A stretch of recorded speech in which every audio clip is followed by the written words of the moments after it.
Hello, welcome to the Wire Podcast, a podcast that provides the best content about all things sports. I'm Ryan McCrary, and on today's episode, I'm going to start by talking about USC quarterback Caleb Williams.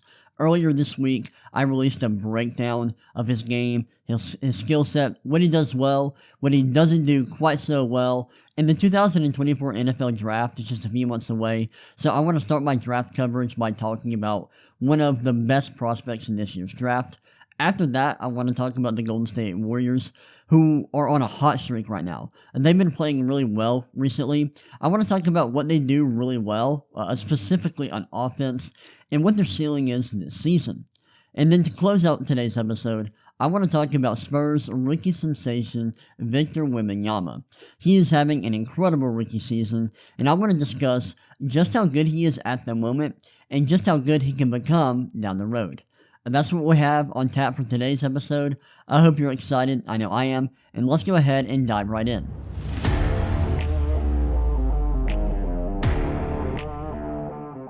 Alright, let's get this show on the road. First off, I want to apologize for not releasing an episode last week. I've been really busy.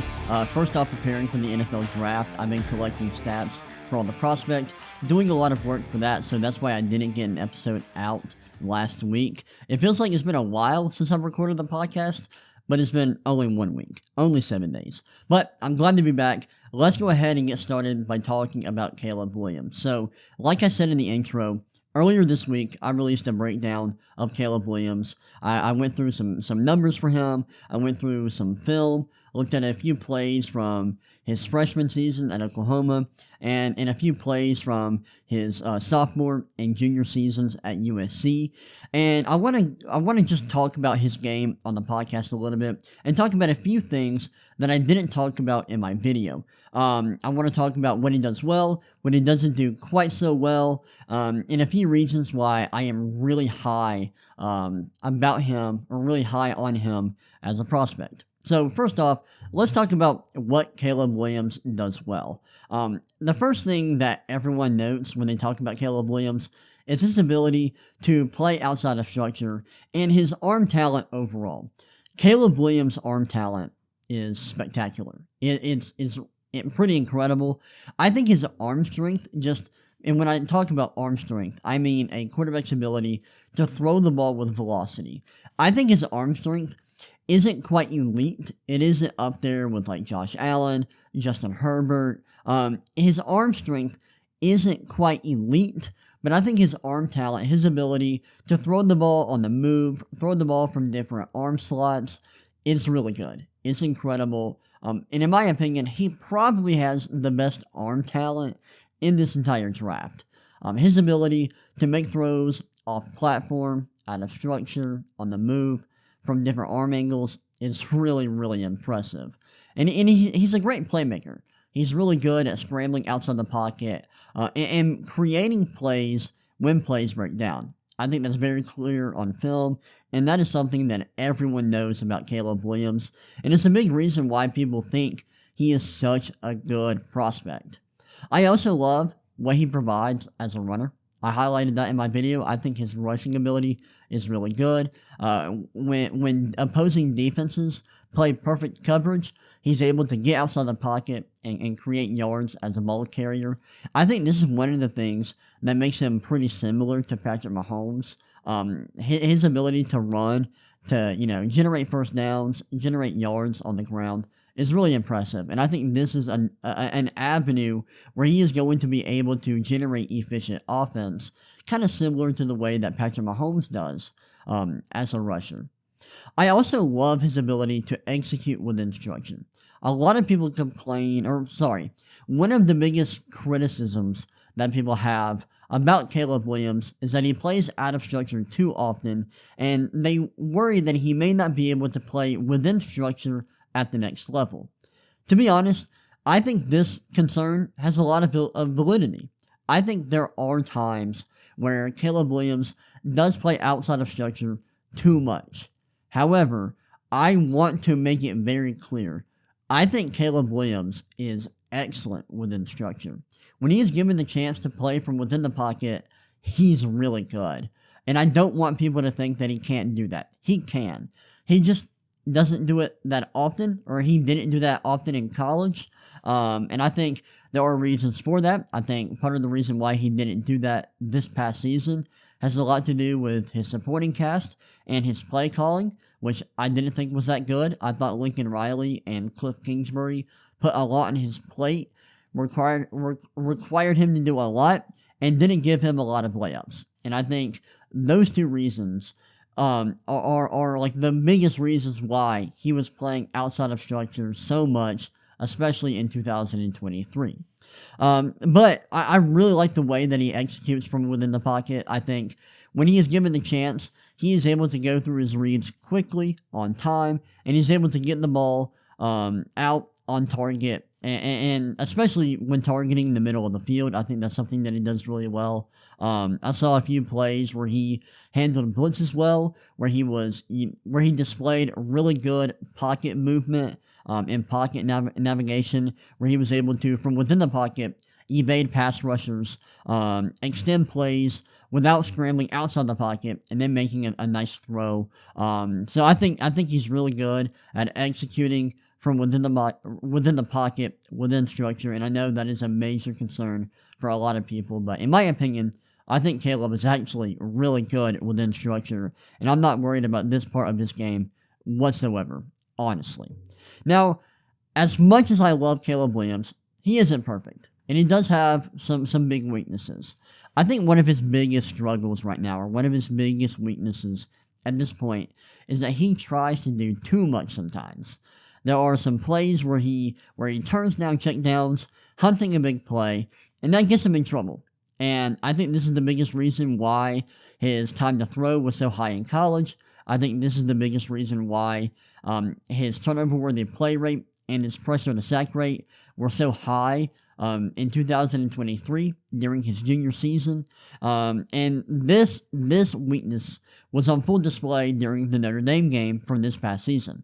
And a lot of people, if you've watched Caleb Williams, you know what I'm talking about. That was not one of his best games.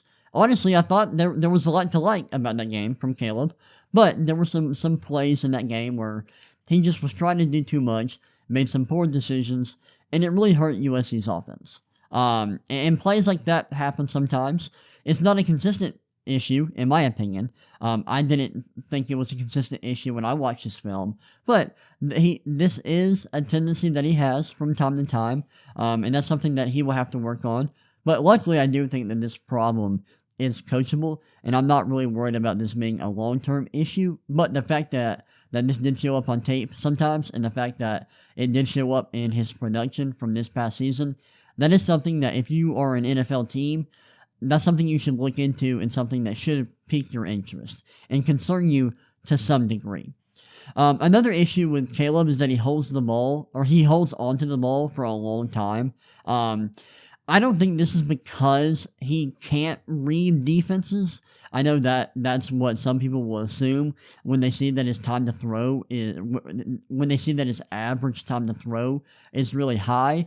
I think he just loves to scramble, loves to extend plays as much as possible. And maybe saying that he loves to scramble is not the right phrase or the right way to frame it, because he doesn't scramble that much, and we'll talk about that in a minute, because I do want to look at his numbers and his production a little bit. But he does love to hold the ball and extend plays as much as possible. He doesn't let plays die all that often, and he's not holding onto the ball because he isn't seeing the defense, but because he knows he can extend plays. He can get outside of mucky. He can get outside of mucky pockets, pockets that are collapsing, and he can handle it when pockets do get muddy, when he is facing pressure. And so he's willing to hold the ball for a long time, and he doesn't have to scramble when doing that.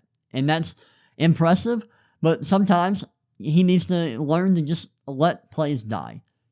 Throw the ball away, throw the ball at the ground, and just live to see another play. That's another issue I would like to see him work on moving forward.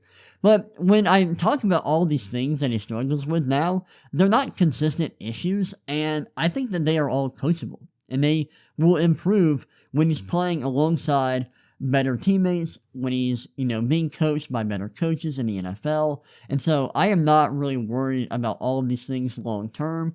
However, if these do become problems in the NFL, I will be a little bit concerned. But for now, I think these are issues that are easily correctable. If he goes to the right team with the right coaching staff, and so I'm not that worried about it, long term. Now, some further context that I think is worth noting when you talk about Caleb Williams, he played at an elite level for 3 seasons, which is really impressive when you're talking about a prospect who is just 22 years old right now. That's really impressive. In all of his 3 collegiate seasons, he had a PFF grade of 90 plus, which is great. I know a lot of people don't like PFF grades, and I get that, but when you look at prospects, PFF grades are actually a decent indicator of who is playing at a high level, and when a player has when their PFF grades are this good consistently year in and year out, that is a good sign. And so that's good to see. And I think that the fact that he was producing at such a high level, despite having a subpar supporting cast this past season, and despite not having great play calling this past season, is really, really impressive. And I mentioned this earlier. I think that is all really good. Now, let's go ahead and look at some numbers, because there are some things that I want to talk about with Caleb Williams that, make me fall in love with him even more. And I want to talk about how he navigates pressure and how he navigates clean pockets, because when you look at the data behind this, it tells you a lot about quarterbacks. And I want to give a huge shout out to a user on Twitter by the name Start Kyle Orton. He's been talking about quarterbacks a lot recently, and specifically quarterback prospects. And he's been, posting stats in regards to how quarterbacks produce when they're under pressure, when they're facing clean pockets. And he's specifically been talking about how often quarterbacks throw the ball under pressure and when the pocket is clean, and how often they scramble. And when you look at the historical data in terms of these metrics, how often quarterbacks are throwing the ball, attempting a pass, and how often they're scrambling when pockets are clean, when the pockets are muddy, and when they face pressure, you'll see that quarterbacks who don't throw the ball and who scramble a lot don't work out in the NFL. And that's not a 100% guarantee. This is just, in general, quarterbacks who tend to, not throw the ball and scramble a lot when the pocket is clean and when they are facing pressure, those quarterbacks tend to struggle in the NFL. Some quarterbacks that fit this mold have gone on to succeed in the NFL. This is guys like Jalen Hurts, Lamar Jackson, Josh Allen. But for every Jalen Hurts, Lamar Jackson, and Josh Allen you also see guys who went on to not be successful in the NFL. And so I want to talk about what does Caleb Williams' production look like in these areas. Let's start out with clean pockets. So Caleb Williams, and let's actually look at the raw data. So let's see the numbers here. Let's go to clean pockets. Let's see. All right, here we go. So let's look at how Caleb Williams performs when the pocket is clean. So when the pocket is clean, let me find Caleb Williams real quick. Let me scroll up. All right, I found him. I thought I found him. Let's see, where is he at?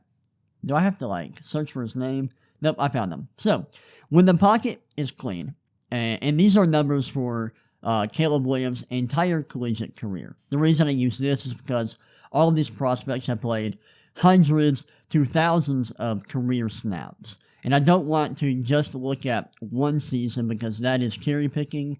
And I want to look at how these prospects fare across their entire college career, because this adjusts for, prospects who had a late breakout, because generally prospects who perform well right off the bat are better off generally. It's not always the case, but just generally speaking.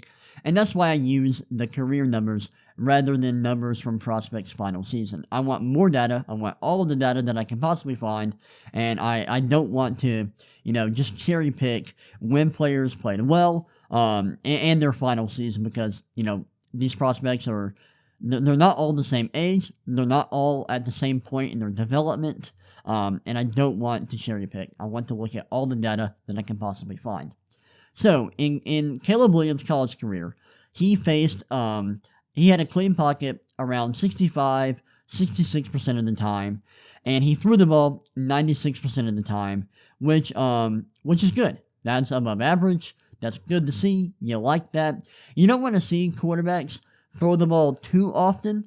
You also don't want to see them, run too often. You want to be in the middle there, because if you're throwing the ball too much, you're not scrambling enough. And if you're scrambling too much, you're not throwing enough. And so you want to be kind of in the middle there, and Caleb Williams is, so you like to see that. And he scrambles with clean pockets just 3% of the time, which is really good.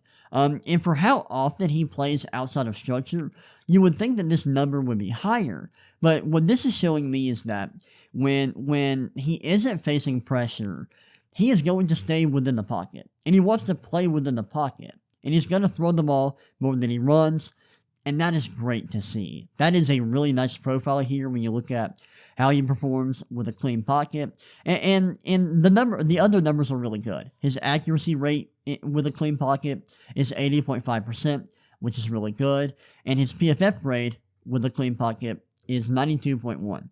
And once again, these numbers are for his entire college career. Those numbers with clean pockets is really good, and I like the way that he plays when the pocket is clean.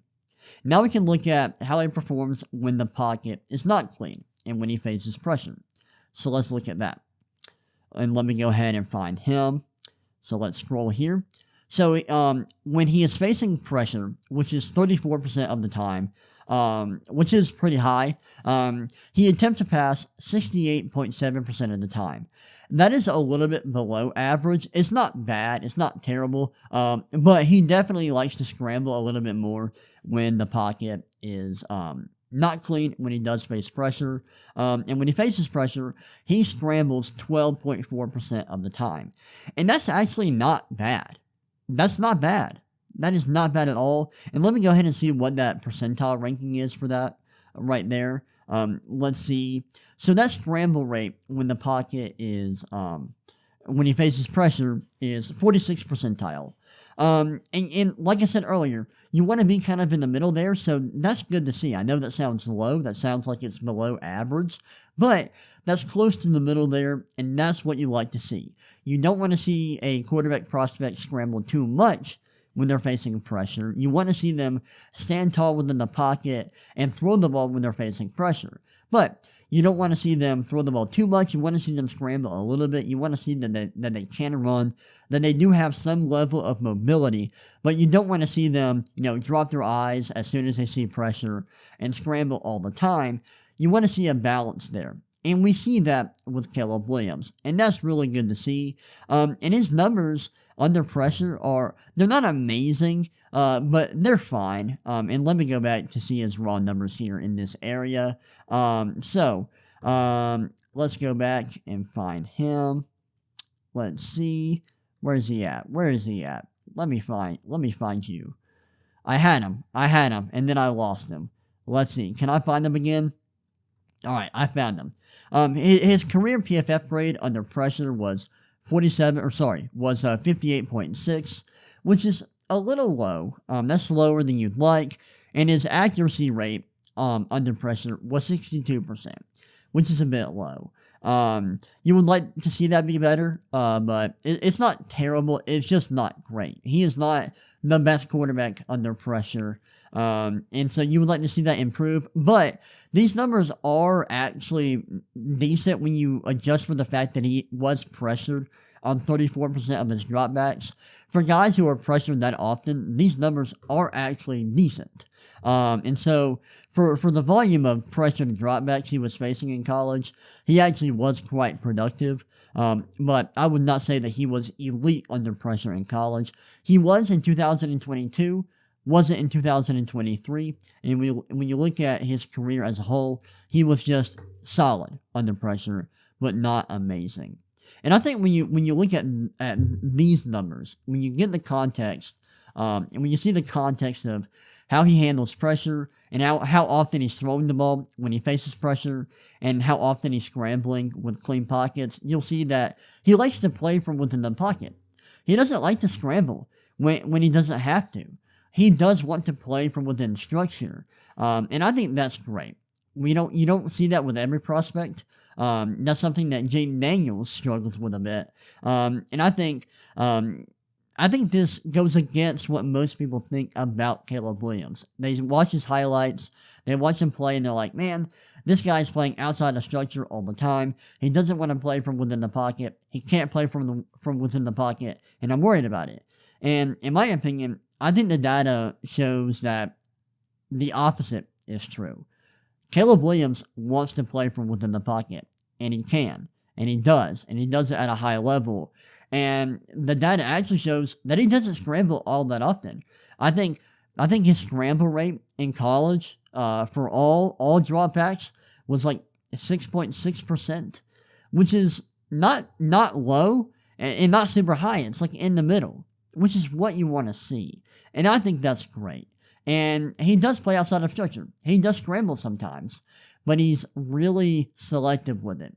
And I think that shows that he really understands how to play as a pocket passer. And he knows how to choose his spots, and I think that's great. And that's a big reason why I love him so much. And it's a big reason why he is probably going to be my QB1 this year. Caleb Williams is awesome. He's really good. Does a lot of things at a high level. And I said this in my video. I think he is on par with some of the better quarterback prospects we've seen in recent memory. On par with guys like Trevor Lawrence, Joe Burrow, and Kyler Murray. He's that good.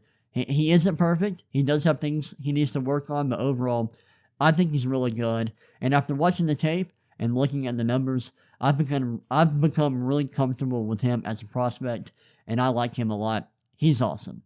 All right. Now that I'm done talking about Caleb Williams, I'm going to take a quick break. When I come back, I'm going to talk about the Golden State Warriors, how they've been performing recently, why I like what they do on offense, and what their ceiling is for the entire season moving forward. But I'm going to take a break, and I will be right back in just a second. Alright, I am back. Now we can talk about the Golden State Warriors, who have been playing really well recently, and I want to discuss why they've been playing well, why I like their offense a lot, what I don't like about their defense, and what their ceiling is moving forward, and whether or not they can make a deep playoff run. So the other day, I wrote about this. I wrote an article about the Golden State Warriors, and you can see it on SirCharlesInCharge.com. Wrote about the Warriors, their recent hot streak.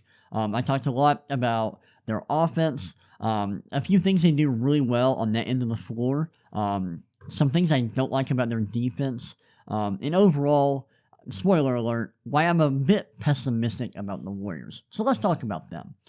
First off, they've been awesome the last couple of games. They've won like 12 of their last 17 games, and their advanced metrics are really good because I think they are, at one point recently, they were like 11th, 10th in Basketball References SRS metric.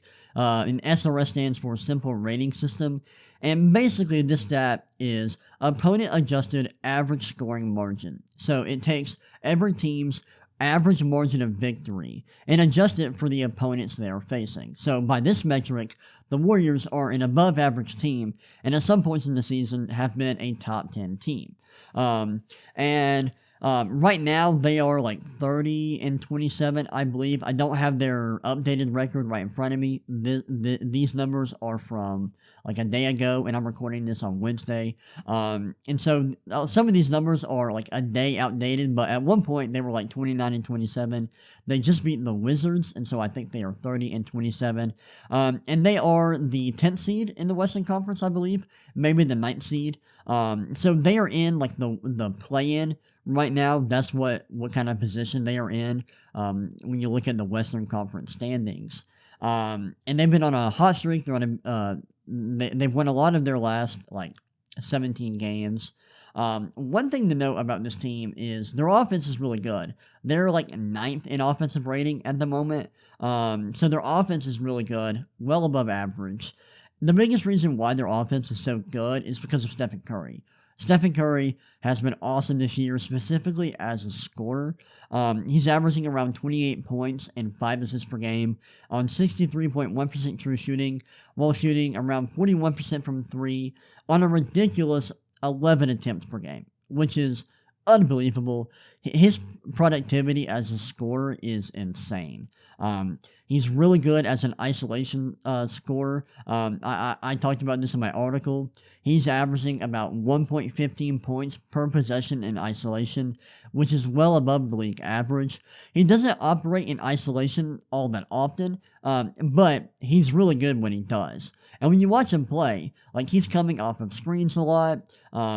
He can create his own shot off the dribble at a high level still, despite the fact that he's 34 years old. And so he is like the engine of the Warriors offense, despite being 34 years old, which is awesome to see. I do think that Curry has taken a step back in terms of his passing, his playmaking, and his defense. His assist rate is like 24.4%, which is the lowest it's been since 2018, and his defensive metrics are low across the board. And so I think he has taken a step back as a passer and defender, but he is still really, really good as a scorer and a shooter. And I think the fact that he isn't as productive as a passer and defender is why his plus-minus metrics are the lowest they've been in a long time. So I think Curry's great. He's leading a really good offense, but he's not quite the MVP level player that we're used to seeing. And I don't think that he's going to be able to carry the Warriors offense in the playoffs when they need him to. Or I don't think he will be able to carry them quite like he's been able to in the past. He's an older player. He's just not quite as good as he was before. And so if the Warriors are wanting Curry to carry them in the playoffs, I'm not quite sure he's at the stage in his career where he can actually do that. And so that is something that I'm a little bit concerned about. And we'll get into the Warriors offense right now. I want to talk about what the Warriors do well as a team offensively. First off, they're a great three-point shooting team. They are averaging just under 40 three-pointers a game, and that's 3-point attempts per game. And they hit threes at a 37.9% clip. And they're ranked 10 in both of these categories. Sorry, they're ranked top 10 in both of these categories. So they are one of the better three-point shooting teams in the entire league. That's awesome to see. You love to see that. They are also a really good passing team. And this makes a lot of sense when you watch them play and when you see how their offense actually operates. And I actually plan on making a video breaking down their offense within the next few days. So I'll talk about that in that video, and I'll take a look at a few plays that highlights how their offense operates. And we'll get into this in just a second. But yeah, the Warriors are a really good passing team. They have an assist rate of 28.8% and a turnover rate of 14.4%. That turnover rate is a bit high, but that assist rate is top 5 in the entire league. That's really good. So they generate a ton of assists, and this is understandable because their offense relies a lot on sets that require their players to read the floor well and make good passes. And I want to take a look at a few play types where the Warriors excel. And when I talk about play types, I talk about, these are stats, and these are things you can look at on NBA.com. You can look at how teams produce within different play types, pick and roll, isolation. So let's look at a few play types where the Warriors are really, really efficient. First off, isolation. So in isolation, they average 1.04 points per possession. That is 86th percentile. The reason why they're so effective in these play types is because of Stephen Curry and how good he is at creating shots off the dribble. He's still really good in isolation, and I think this is why the team is so good in isolation. They're also really good on handoffs, averaging 1.06 points per possession, which is 97th percentile. They are really, really good at running handoffs. They are also really good at running screens. On sets where they are running off screens, they are averaging 1.10 points per possession, which is 86th percentile. So, not only are they good in isolation and on handoffs, they're really good on plays where they have players running off screens. And this makes a lot of sense when you watch them play. They don't run a lot of one-on-one. They don't operate that way.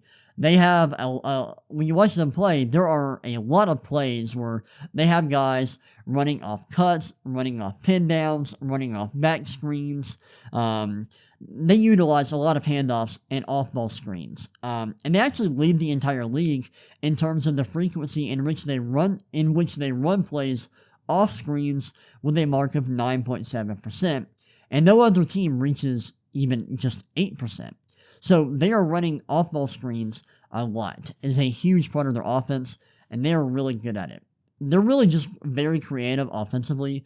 They don't have many great ball handlers, so they don't force their players to operate in isolation a lot. They use a lot of pick and rolls, pin down screens, back screens, and they do this to generate open dunks, layups, and three-pointers, and they're really good at it. It's why their offense is so efficient and has been so efficient this year. Unfortunately, the Warriors have a lot of weaknesses on offense that could hurt them in the playoffs. For starters, they don't have a lot of players who can create their own shot off the dribble. Stephen Curry can do it, Chris Paul can do it to some degree, but other than that, no one else can really do it on this team. And this could be a challenge for them in the postseason if they face a team that plays good off-ball defense and forces them into more isolation sets than they are comfortable running. Also, they are just average in terms of efficiency on pick and rolls, which is unfortunate because this set is really efficient. This is a great way to generate efficient offense, and they just are not great at running these sets. If the Warriors want to make it far in the playoffs, I think they need Chris Paul and Brandon Podziemski to step up as creators off the dribble, and they need Klay Thompson to be a really good offensive player, and they need him to be a consistent shooter off the catch. Now, lastly, talking about the Warriors, I want to talk about their defense, and I think they have some major issues on this end of the floor. So right now, the Warriors rank around 18th in the NBA in defensive rating. This number is a bit low. Excuse me. It's a little bit below average. And there are some major issues with their defense. For starters, the Warriors are extremely weak in terms of protecting the rim. They allow opponents to shoot 71.9% from 0 to 3 feet, which is the 5th worst mark in the entire league. They also have the 3rd worst block rate in the entire league, with a mark of 4.1%. This is a big problem because rim protection is extremely valuable, and if you can't protect the rim, I'm not sure how far you can make it in the playoffs without being really good in other specific areas. And so I think this is going to make it difficult for the Warriors to have a high ceiling in the playoffs if they can't protect the basket. On top of this, the Warriors' defense looks extremely underwhelming when you analyze how they fare against different play types. So here is how efficient their defense versus a few specific sets. Starting off with isolation. In isolation, they give up 0.94 points per possession, which is 55th percentile. Not good. You need to be better than this in isolation in the playoffs because there are times where teams are going to have to rely on isolation scoring, and if the Warriors can't stop this, that spells trouble for them in the playoffs. They're also really average against the pick and roll. So against pick and roll ball handlers, they give up 0.91 points per possession, which is 52nd percentile. And against pick and roll rollmen, they give up 1.14 points per possession, which is 45th percentile. So against pick and rolls, they are just average to a little bit below average, which is not great because they're going to go up against teams that run a lot of pick and rolls in the playoffs, and they may struggle a bit. And that is not good because pick and rolls are efficient, and if they can't stop them, I'm not sure how far they can go in the playoffs. And Yeah, this is all really concerning, especially if they have to face a team like the Clippers in a playoff series. And I'm talking like the Warriors are going to make the play-in and are possibly going to be in the playoffs. So if they were to face a team like the Clippers in the first round, they would be in trouble because the Clippers are great in isolation and they are great in pick and rolls. And so I think if the Warriors were to face a team like the Clippers in the postseason, they would get eliminated pretty quickly. So these different issues with their defense is a big reason why I'm so concerned. Overall, I like the Warriors. I love watching their offense play. They are very creative offensively, and I like their off-ball movement. I like how they utilize off-ball screens, how they utilize handoffs, and I love watching Stephen Curry play. He's awesome. He's great. And the way that he is able to dominate games despite being 34 years old is a lot of fun to watch. I also like watching Klay Thompson play. I know he is in the twilight of his career, but when he is on, and he is still a really good shooter, and so I like seeing him operate without the basketball in his hands. However, I am concerned with the Warriors' offense a little bit. They aren't great in pick and roll, and they don't have a lot of guys who can create off the dribble, which is a bit concerning. And so I think they're going to have to rely on Stephen Curry a lot and a bit too much, and that's a concern. But I'm even more concerned and more worried about their defense. Draymond Green has been an awesome defender this year, but as a team, the Warriors just haven't. Their rim protection hasn't been great. They've just been pretty average defending isolations and pick and rolls. And this just screams red flags everywhere. And I think that the areas in which they struggle on defense and on offense makes it less likely that they are going to have success in the playoffs. And so, although the Warriors have been hot recently and have been winning a lot of games recently, I'm a little bit pessimistic about how far they can go this season and whether or not they can actually make a deep playoff run. If you ask me, I don't think they can make it deep in the playoffs, and I think they are more likely going to be an early exit, and that's assuming they make the playoffs in the first place. Well, those are my thoughts about the Golden State Warriors. Before we close this podcast out, I want to talk about Victor Wembanyama a little bit. Before I do that, though, I'm going to take a break, so I'm going to do that real quick, and I will be right back in just a second. Alright, let's close out today's episode by talking about Spurs rookie phenom Victor Wembanyama. Victor Wembanyama was one of the most hyped prospects we've ever seen coming into the 2023 NBA Draft, and his rookie season has been spectacular. He's been amazing, and I want to talk about how good he is at this very moment and how good he can be in the future. And this is going to be very, very heavily based on stats, so if you hate numbers, this is going to be a scary segment for you, but I want to look at his numbers, and specifically speaking from a production standpoint, I want to look at how good his rookie season has been, where he stands among NBA players at this moment, and just how high his ceiling actually is. So let's go ahead and look and see how he's been producing this season. So I'm looking at his numbers right now, so in terms of his per-game numbers, he's averaging around 21 points, 10 rebounds, and 3 assists per game, also averaging 1 steal and 3 blocks, which is crazy. He's shooting 46.6% from the field, 31.7% from 3, 53.2% from on 2-pointers, and then he's shooting 81.6% from the free throw line. I also should point out he's averaging 5 3-point attempts per game, which is really good, and he's shooting 4.8 free throws per game. Those numbers are really good. Like, if you just looked at his per game numbers, that's very impressive. He's 20 years old right now, and to produce at this level at 20 years old is really impressive. I do want to look at some advanced numbers here. His true shooting percentage is 56.3%, which is a little bit below league average, but he shoots from outside the paint a lot. The average distance of his shot attempts is 12.9 feet. So he's shooting from the perimeter a lot. Most of his shot attempts actually come from 3-point range specifically. And that's when you split up the court from 0 to 3 feet, 3 to 10 feet, 10 to 16 feet, 16 feet to the 3-point line, and then all threes. A lot of his a lot of his field goal attempts come from behind the arc. So the fact that he's this efficient, at his size, at his age, is really, really impressive. Like, this shot diet should not lead to this efficiency. He should be less efficient than that. That's just crazy. I know I'm having a moment here. Like, that's kind of hard to believe that his efficiency isn't worse. I would expect him to struggle a lot more to be an efficient scorer at the moment, so that's really cool to see.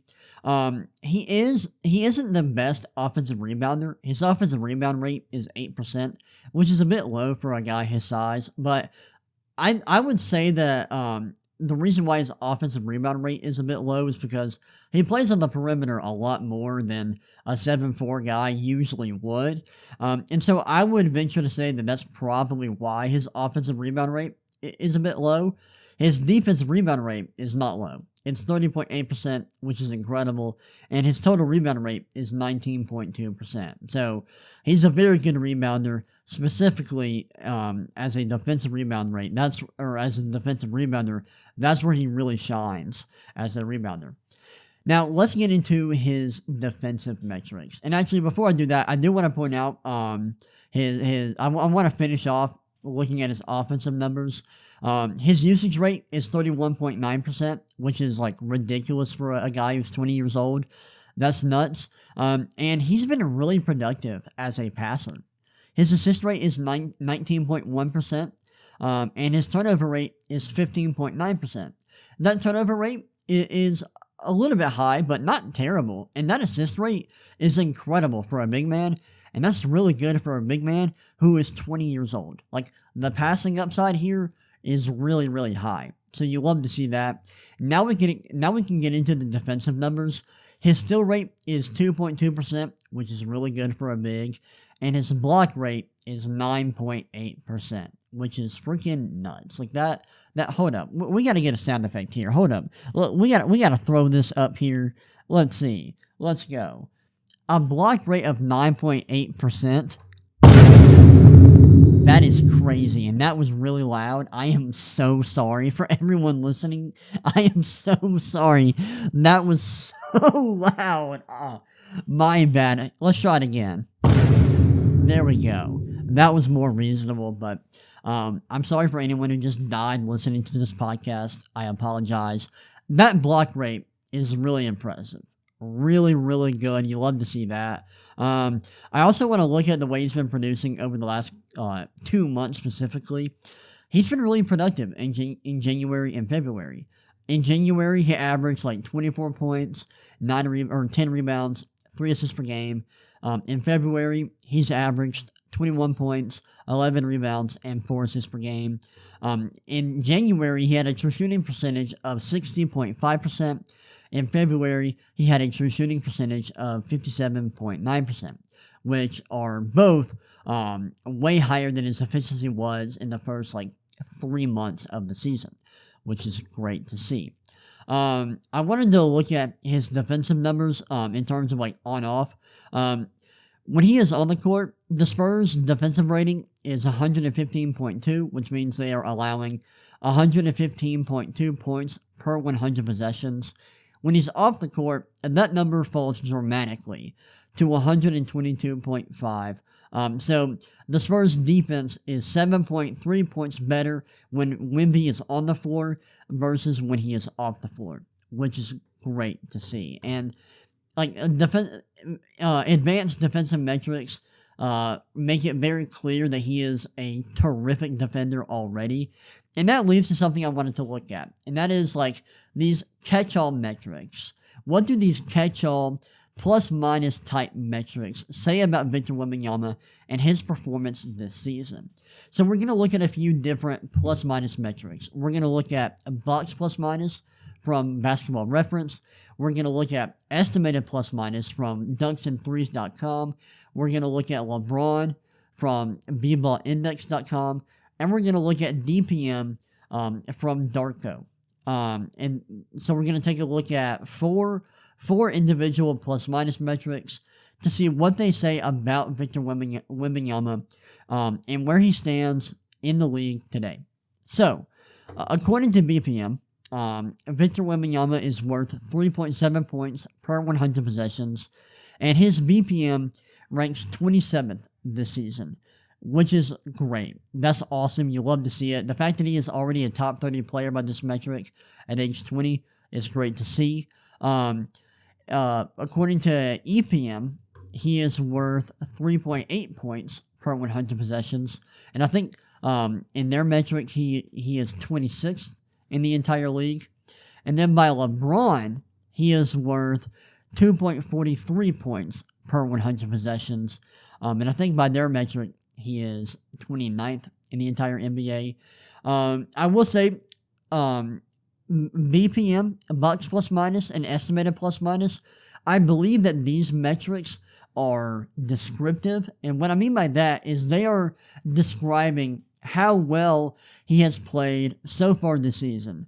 LeBron is a little bit more prescriptive. It's a little bit more, it's kind of telling us, it's not telling us how good he will be in the future, but there's more of that baked into this metric than there is for EPM and BPM. This is a little bit more of a forward-facing metric. It adjusts for shooting luck, it adjusts for other luck factors, and so it kind of adjusts for that and kind of tells us, okay, based on how it's produced, up to this point, here's how well we would expect, adjusting for luck, how we would expect for him to produce moving forward. And so it's a little bit more forward-facing and more prescriptive than the other metrics we've looked at so far. And by all of these metrics, Wemby is a top 30 player already. And of course, these metrics, you're supposed to read them, how these players are producing or how impactful they are within their roles on their teams. And so that's something that I have to note. But yeah, the fact that he's already top 30 in all these different impact metrics is incredible. That's unreal. That is not normal for a 20-year-old rookie. Now let's close out by looking at DPM. Darko.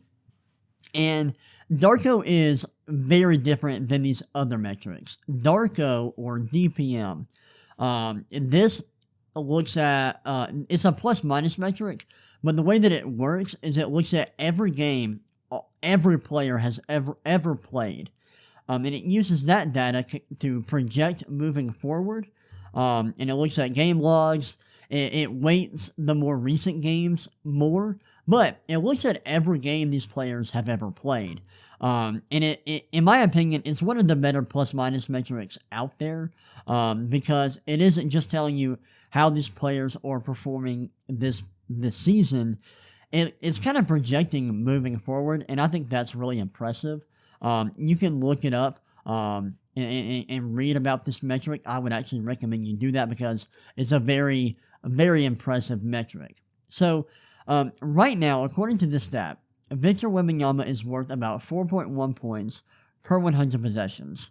And in DPM, he ranks 11th, which is incredible. Once again, not normal, and you can say that a lot about Wemby. He is not a normal player. He is freaking phenomenal, and the fact that he is already 11th in the entire league in a metric like DPM is pretty incredible. It's hard to believe. He is around guys like, he is just behind Luka Doncic and James Harden, and he is just ahead of Anthony Edwards and LeBron James, and Shai Gilgeous-Alexander, which is just, it's hard to wrap your mind around. I'm having a hard time doing that myself. So we can see right here, looking at these metrics, and these metrics are not perfect. I'm just using this to kind of gauge how well Wemby has been playing this year. He's already like a top 30 player. He's already playing at a all-star, borderline all-star level. By DPM, he is going to be really, really good. Pretty soon. Sooner rather than later. I think he's been awesome this year, both offensively and defensively. I know the efficiency hasn't been that great, and I know you would want him to cut down on turnovers a little bit, but overall, his profile is amazing. He's a great lob threat. I think he has some serious shooting upside with how many threes he attempts per game and how good his shooting touch is based on his free throw percentage. There's some passing upside. The defense is already amazing. I mean, if you look at a stat like LeBron, his D-LeBron, which is the defensive version of the stat, he's already third in the league in this metric. Like, his defense is so good. He's going to be a game-changing defender. Like, he kind of already is. And I think his upside on offense is amazing. In my opinion, he's probably going to end up being the best player in the world someday.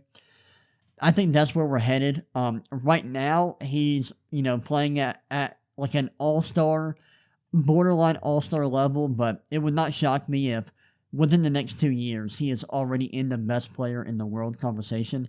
That may sound hyperbolic, but, dude, he's 20 years old and already producing at this level in all these different areas, and these impact metrics are all telling us he's awesome, and he's only going to get better.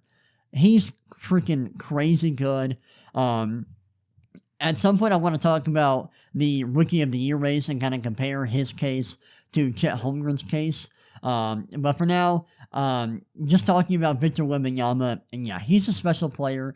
He's playing at a very high level already, which is not normal for a rookie, especially for a rookie that is only 20 years old. The production here is really impressive, and I can't wait to see where he goes from here. I think the ceiling is really high, and I think he has the potential to be a historically good player one day. So, those are my thoughts about Victor Wembanyama, the season he is having, and what his ceiling is moving forward. And that's pretty much it for today's episode of the podcast. At some point, me and my friend Thomas are going to get together and talk about the NFL draft and kind of do a preview episode for the 2024 NFL draft. That should be coming soon. But yeah, that's all I have for today's episode. I hope y'all enjoyed it. I know I did. And I will see y'all next time. Peace.